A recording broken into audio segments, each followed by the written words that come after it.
अच्छी पत्नी पाने के लिए हर युग में प्रतियोगिताएं होती रही हैं। त्रेता में धनुष तोड़ना था तो द्वापर में मछली की आंख पर निशाना लगाना था। कलयुग में अब सरकारी परीक्षा पास करनी पड़ती है। बदलते समय के साथ प्रतियोगिताएं भी बदल गई हैं और अब शिक्षा ही सबसे बड़ा परीक्षण बन गई है, जहां हर छात्र एक पत्नी की तलाश में अपनी मेहनत को साबित करता है। लेकिन प्यार की सच्चाई ये है कि चाहे प्रतियोगिताएं कैसी भी हो, सच्चा साथी वही होता है जो आपके सपनों को समझता है और आपके साथ हर कदम पर चलता है। यह केवल प्रतियोगिताओं का खेल नहीं है, बल्कि एक गहरी समझ और सच्चे प्रेम की कहानी है जो हर युग में जीवित रहती है।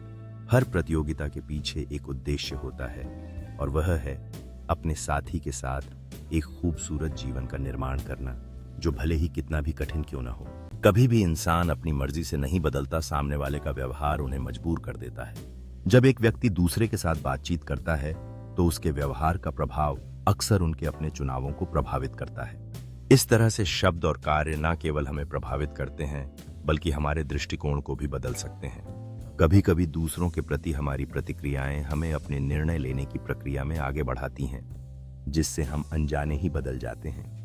ये बदलाव कभी हमारे इरादों के खिलाफ भी हो सकते हैं, जब हम दूसरों के लिए सुने और देखे जाते हैं। कभी कभी यह बदलाव हमें ऐसे स्थान पर ले आता है जहां हमें अपनी असली पहचान को खोने का डर सताने लगता है। लेकिन जब समर्थन और समझ मिलती है तो यह बदलाव सकारात्मक दिशा में भी हो सकता है, जो हमारे विकास को प्रोत्साहित करता है। बहुत संभल कर फकीरों से गुफ्तगू करना, ये लोग सूखी नदी से भी पानी मांग लेते हैं। एक मोमबत्ती से जलती हुई कमरे में प्राचीन ग्रंथों और स्क्रॉल्स के साथ एक युवा साधक ध्यानपूर्वक एक वृद्ध योगी की बात सुन रहा है, जो जीवन के गहरे रहस्यों को साझा कर रहा है।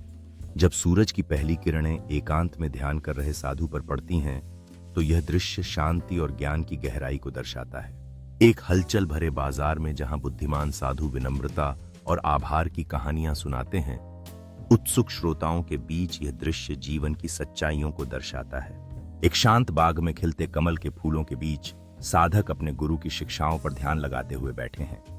यह दृश्य शांति और आंतरिक ध्यान को दर्शाता है। एक रहस्यमय सूरज ढलते हुए पहाड़ों के पीछे एक योगी की छवि दिखा रहा है, जो ध्यान में लीन है। यह दृश्य शांति और स्थिरता का प्रतीक है। जो ज्ञान मनुष्य को चिंतन करने से प्राप्त नहीं होता है, वो ज्ञान उसे अपनी परिस्थितियों से संघर्ष करने से प्राप्त हो जाता है। उसकी मेहनत और संघर्ष ने उसे आत्मविश्वास से भर दिया और अब वह अपने सपनों की ओर बढ़ रही है, अपनी परिस्थितियों को चुनौती देते हुए।